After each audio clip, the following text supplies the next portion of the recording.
नमस्कार दोस्तों, स्वागत है आपका रावी हिंदी स्टोरी में। आज का टॉपिक है एक ऐसे रिश्ते की, मतलब आज की कहानी के बारे में। एक ऐसे रिश्ते की जो एक आदमी कर्ज के नीचे दबा होता है और दूसरा आदमी उसकी मदद करता है, लेकिन मदद के बदले में वो क्या देता है। इस तरह के इंसान बहुत कम मिलते हैं, लेकिन ऐसे होते हैं। ये सच्ची कहानी है, लेकिन इसमें मैं थोड़ा नाम बदल करके इस कहानी को बताऊंगा। तो चलिए शुरू करते हैं। दोस्तों, दो पड़ोसी रहते हैं, थोड़ी दूर पर आपस में उनका घर होता है। एक का नाम होता है रामू और दूसरे का नाम था कोबी। रामू और कोबी दोनों पड़ोसी हैं। रामू पैसे से संपन्न है, खुशहाल है, और कोबी पैसे की कमी से जूझता रहता है। एक बार उसको पैसे की ज़रूरत होती है और वो रामू से कर्ज लेता है। कर्ज लेने के बाद से बोलता है कि देखो, आप कर्ज दे दो मुझे, मैं आपको 2 महीने के बाद लौटा दूंगा। लेकिन परिस्थिति ऐसी होती है कि 6 महीने, साल भर, 2 साल, 3 साल हो गए और कोबी रामू को कर्ज वापस नहीं दिया। इधर रामू निराश होने लगा कि मेरा कर्ज ले लिया है और पैसा वापस दे नहीं रहा है। ऐसा नहीं हो कि ये मेरा पैसा रख ले। और इसका वजह भी था, कोबी बहुत लोगों का पैसा लिया था और वापस नहीं दिया था। उसके वजह से रामू को थोड़ा परेशानी हो रहा था कि कहीं ऐसा ना हो मेरा भी पैसा ले ले और वापस नहीं करे। कोबी मेहनत जरूर करता था, लेकिन जाहिल किस्म का आदमी था। शरीर से मेहनत करता था, दिमाग से नहीं। इस वजह से उसके पास पैसे की कमी थी। घर में उसकी एक बेटी थी और पत्नी और कोबी, 3 आदमी थे। कोबी इतना नहीं कमा पाता था कि घर का खर्च चला ले। ऊपर से उसकी पत्नी अक्सर बीमार रहा करती थी, जिस वजह से पैसे ज़्यादा खर्च होते थे। तो दोस्तों, रामू से इसने कर्ज लिया था 30,000 रुपया और 3 साल तक इसने, जब कोबी ने वापस नहीं किया तो रामू पैसा मांगना शुरू किया और बार बार मांगना शुरू किया। कोबी हमेशा बोलता था कि बस अगले हफ्ते दे दूंगा, बस अगले हफ्ते दे दूंगा, लेकिन कैसे देगा यही रामू पूछता था कि किस तरह से, थोड़ा वजह बताओ, किस तरह से कमा करके देगा ताकि मुझे संतुष्टि हो जाए। इसके बाद से एक बार बहुत सारे लोग जमा रहते हैं, वहाँ पर रामू कोबी को खड़ा करता है और बोलता है कि भाई इसको बोलो मेरा पैसा वापस करे। कोबी बोलता है कि मैं वापस कर दूंगा, लेकिन दे नहीं पाता है, जिसके वजह से रामू उसको बहुत जलील करता है लोगों के सामने। बोलता है कि एक काम करो, तुम्हारी औकात नहीं थी पैसा लेने के लिए तो कह दो यहाँ पे मेरे औकात नहीं है वापस देने के लिए। कोबी नहीं बोलता है तो रामू बोलता है कि एक काम करो, ये जो अपना तुमने शर्ट पहना है इसको उतार के यहाँ रख दो और खुले बदन घर जाओ। जब ऐसा कोबी नहीं करता है तो लोगों से रामू बोलता है कि भाई इसका शर्ट निकालो, हमेशा ये वादा करता है कि पैसा दूंगा और नहीं देता है। और इसमें कुछ लोग ऐसे वहाँ पर होते हैं जो रामू का साथ देते हैं और बोलते हैं कि ठीक है, इसका शर्ट निकाल दो। रामू कोबी शर्ट निकाल दो और निकाल करके घर जाओ।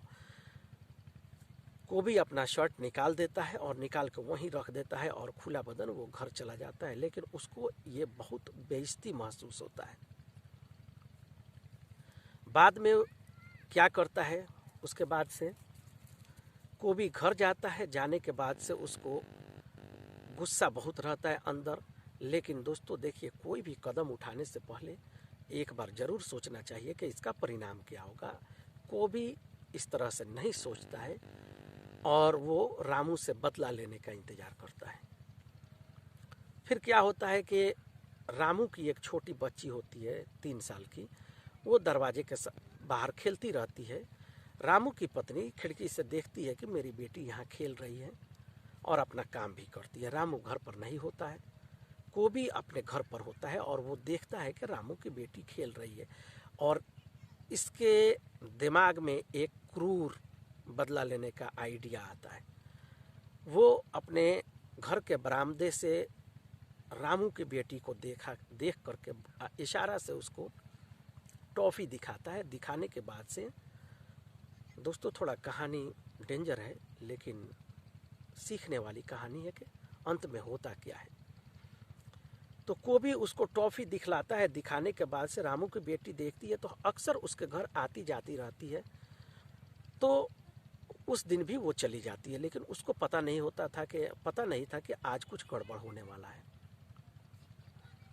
जब रामू की बेटी कोबी के घर जाती है, उस समय रामू की पत्नी अपने काम में लगी होती है, वो ध्यान नहीं देती है। फिर वो रामू की बेटी को कोबी बुलाता है। जब वो उसके उसारा में बरामदे में चली जाती है, उसके बाद से कोबी थोड़ा और अंदर चला जाता है। अंदर जाने के बाद से जब चारों तरफ देखता है कोबी कि यहाँ तो कोई कुछ नहीं है, कोई नहीं दिखाई दे रहा है, फिर वो पलक झपकते ही रामू के बेटी को मुंह बंद कर देता है। उसी टाइम कोबी की पत्नी देखती है कि कोबी कुछ गड़बड़ करने वाला है। वो दौड़ के आती है, कहती है कोबी तुम क्या कर रहे हो, ऐसा मत करो। ये बात बोलती है, उसके मुंह से बात खत्म होता है जब तक कोबी रामू की बेटी का गर्दन मरोड़ देता है। मुंह बंद होने की वजह से आवाज़ नहीं निकलती है और उसका गर्दन टूट जाता है। कुछ समय के लिए वो छटपटाती है और मर जाती है। दोस्तों लगता है कि कोबी अपना बदला ले लिया, लेकिन नहीं। इसके बाद से कोबी के साथ क्या होता है आप भी अंदाज़ा लगा सकते हैं।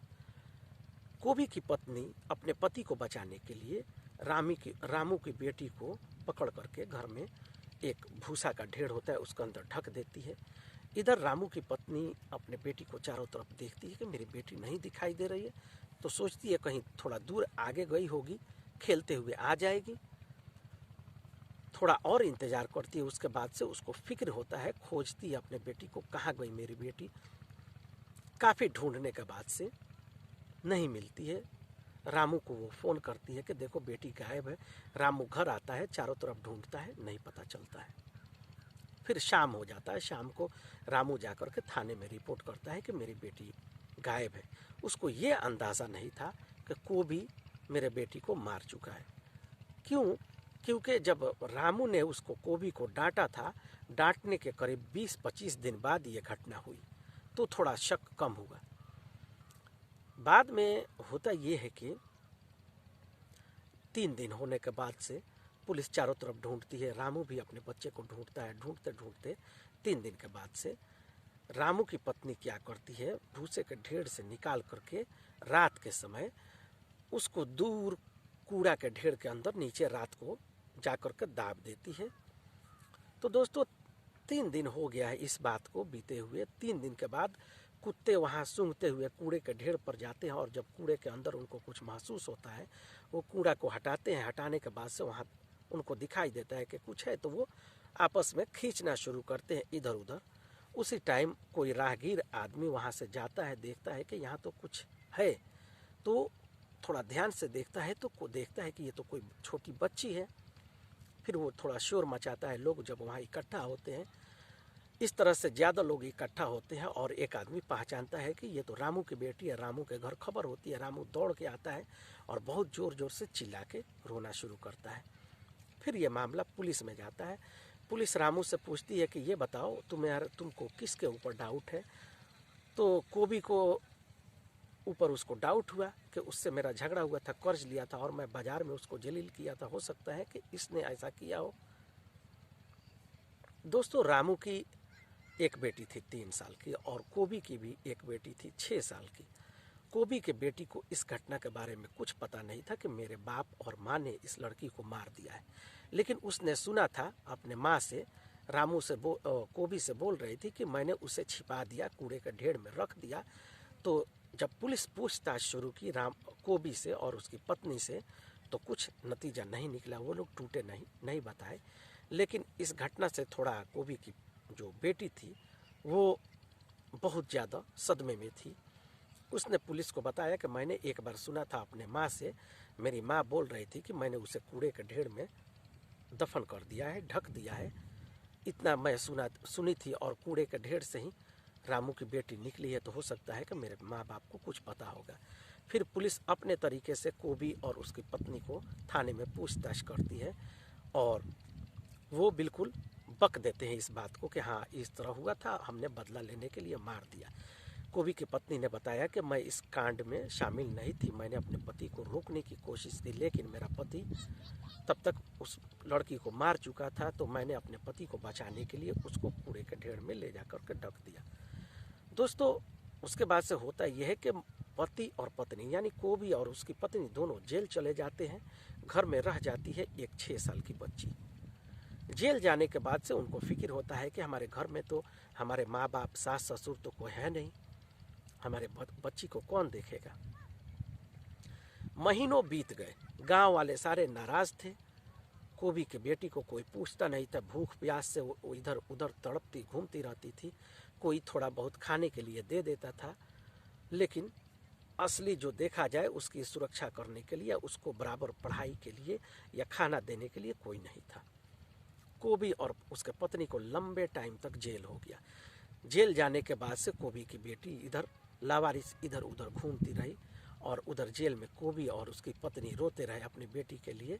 और कोबी की पत्नी हमेशा अपने पति को ताना देती थी कि तुमने ये क्या किया, अगर तुमने ऐसा नहीं किया होता तो आज हमारी बेटी के पास हम लोग होते और उसका अच्छा से देखभाल करते। भले ही हम गरीब थे, रामू ने तुम्हें जलील किया था, ठीक है, उसको पैसा दे देता, लेकिन ऐसा नहीं करना चाहिए था। लेकिन दोस्तों अब पछताए होत क्या, काफ़ी देर हो चुका था।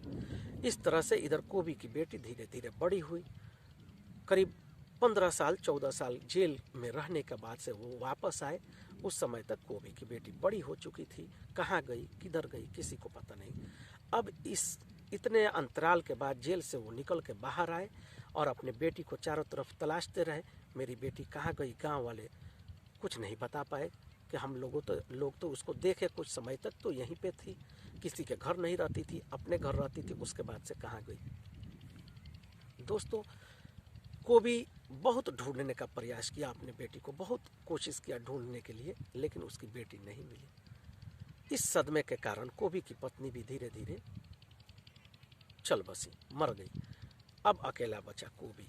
ज़हनी तौर पर वो थोड़ा सा खिसक गया था और समय बीतने के साथ धीरे धीरे वो पागल होना शुरू हुआ। पागल होने के बाद से गांव के लोगों ने उसे खदेड़ दिया, गांव से चलो भागो यहाँ से, तुम तो पहले ही मर्डर किया था, अब तुम्हारा क्या भरोसा है। तो दोस्तों इस कहानी से सीख मिलता है, कभी भी गुस्से में कोई कदम नहीं उठाना चाहिए। अगर किसी ने कोई आपसे कुछ बदसलूकी किया है, अच्छा व्यवहार नहीं किया है, तो सोचिए कि क्यों किया है, उसको दूर करना चाहिए। लेकिन गुस्से में ऐसा कोई कदम नहीं उठाना चाहिए कि बाद में हमारे बाल बच्चों के ऊपर वो मुसीबत पड़ जाए या घर वाले उस आपके गलती की वजह से तकलीफ़ में पड़ जाए। तो दोस्तों कहानी कैसा लगा प्लीज़ कमेंट करके ज़रूर बताइएगा। अच्छा लगता है तो इस वीडियो को ज़रूर शेयर कीजिएगा। ओके दोस्तों, रावी हिंदी स्टोरी देखने के लिए धन्यवाद। Thank you.